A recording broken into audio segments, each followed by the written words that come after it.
Bon les gars, il faut que je fasse la vidéo là. Il faut vraiment que je la fasse. Comment acheter ses premières crypto-monnaies? Pas à pas, pour les débutants. Oui, il faut que je passe par là. Oui, c'est sûr les gars, il faut que je vous explique un petit peu comment acheter les crypto-monnaies parce que des bilous ils sont venus me dire ouais mais comment payer pour acheter les crypto-monnaies? Tu parles de crypto-monnaies mais tu vas trop vite. Ok, les gars, pas à pas, t'inquiète pas, il n'y a pas de souci. La première des choses déjà, c'est que vous devez choisir une plateforme d'échange fiable. Quand je dis une plateforme d'échange fiable, je vais vous dire par exemple Binance. Pourquoi Binance? Alors c'est vrai qu'il y a son ancienneté, ça veut dire qu'elle est là depuis très longtemps, mais il y a d'autres plateformes d'échange qui sont là depuis très longtemps qui sont pas forcément les plus fiables. Et comment savoir si une plateforme d'échange est potentiellement fiable? Il faut voir sa capitalisation. Donc en gros, lorsque tu vas aller sur un site style CoinMarketCap par exemple, c'est ce qui référence toutes les crypto-monnaies dans le marché crypto-monnaie, tu vas pouvoir taper Binance. Et lorsque tu vas regarder la crypto Binance, tu vas voir sa capitalisation qui est assez énorme, tu vois. Elle est top 5, enfin elle est déjà dans le top 10 de sûr, et voire même top 5 des crypto-monnaies. Et lorsque tu sais ça, tu te dis mais attends, Binance, ils sont big quand même, tu vois. C'est quand même une grosse plateforme d'échange. Elle est assez énorme. Lorsque tu vas la comparer à une crypto-monnaie,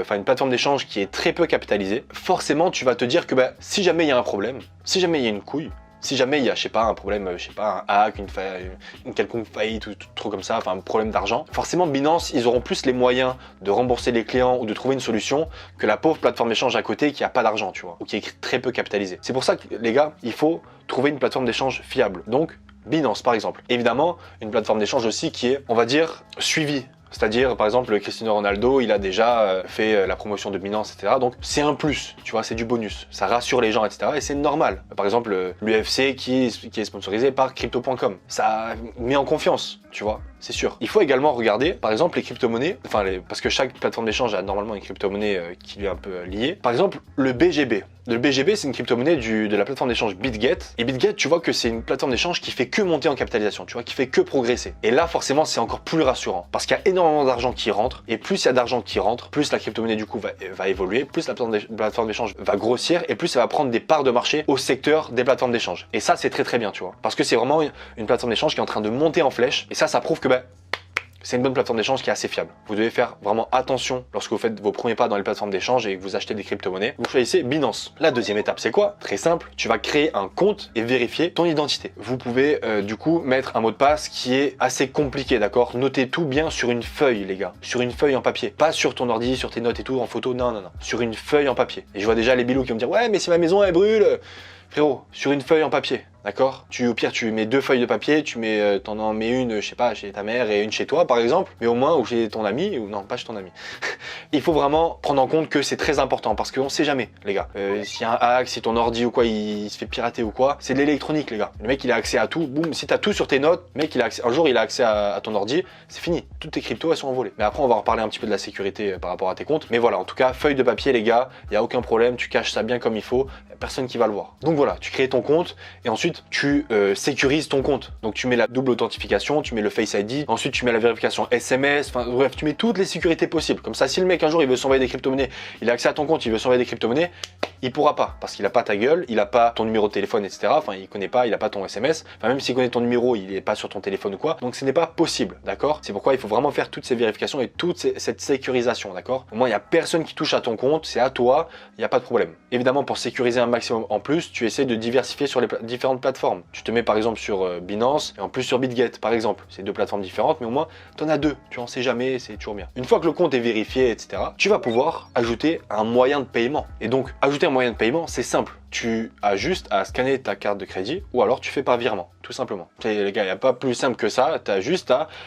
scanner ta carte de crédit. Si tu n'as pas confiance, tu fais un virement directement. Au moins, il n'y a pas de souci. Et au moins, tu peux avoir ton argent directement. Je te conseille juste directement d'acheter des stablecoins. Par exemple, des USDT ou des USDC. Le stablecoin, c'est un coin stable qui va rester à 1 $. Et tu vas justement juste acheter ça. D'accord? Donc, tu mets par exemple 500 € sur cette plateforme. Tu vas acheter 500 € d'USDT. Et ton stablecoin va te permettre d'acheter des crypto-monnaies. La 4e étape, c'est quoi? Évidemment, c'est acheter ses premières crypto-monnaies. Tu vas te rendre sur la plateforme d'échange, tu vas appuyer par exemple sur le Bitcoin si tu vas acheter ton petit Bitcoin et tu vas aller sur les paires de trading. En gros, tous les stablecoins peuvent être échangés contre du Bitcoin par exemple. C'est-à-dire que c'est comme quoi quand toi tu achètes avec tes euros ta baguette de pain, ben là tu vas acheter avec tes USDT ton Bitcoin. C'est tout simple. Et donc tu vas utiliser tes USDT pour acheter du Bitcoin. Donc par exemple, tu vas aller sur la paire BTC/USDT. Et c'est le même fonctionnement pour chaque crypto-monnaie sur les plateformes d'échange en tout cas. Tu as juste à cliquer sur la crypto-monnaie en question. Tu regardes par exemple je sais pas, c'est du Ethereum, ETH/USDT. Si tu fais ETH/USDC, mais que toi tu as de l'USDT, c'est pas les mêmes stablecoins,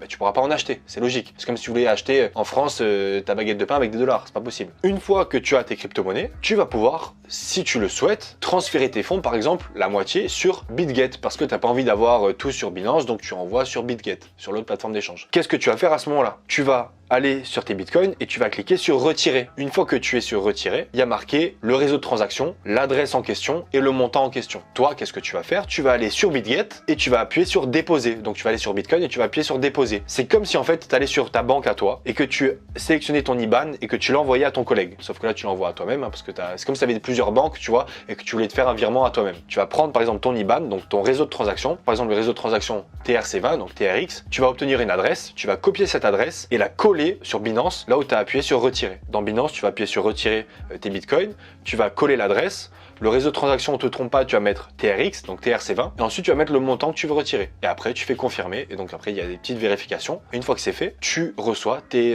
bitcoins au bout de quelques minutes sur BitGet directement. Évidemment, fais attention aux frais de transaction. TRC20, TRX, c'est un réseau de transaction qui est très faible, enfin, je veux dire, qui a des frais de transaction qui sont très faibles. C'est pourquoi c'est plus intéressant, je trouve, d'envoyer avec eux. Après, évidemment, il y a des réseaux de transaction qui sont très très chers, comme Ethereum, etc. C'est des frais de fou. Donc c'est pour ça que j'utilise toujours TRC20, TRX, au moins, il n'y a aucun souci pour ça, tu vois. Dernière chose, avant de envoyer tes crypto-monnaies, envoie toujours une petite partie d'abord, histoire de faire un test, on sait jamais. Tu copie-colles ton adresse, tu mets le réseau de transaction, etc. Tu envoies une petite partie, tu fais un test. Si tu reçois les bitcoins en question, tu envoies la totalité, refais la même manip et tu envoies la totalité de ce que tu veux envoyer. Et au moins c'est fait, il n'y a pas de problème, tu vois. C'est juste histoire de faire un test, surtout si c'est la première fois. Mieux faire un petit test, au moins il n'y a pas de problème. D'accord? Donc voilà, première étape, c'est choisir vraiment la plateforme d'échange fiable, comme je te l'ai dit.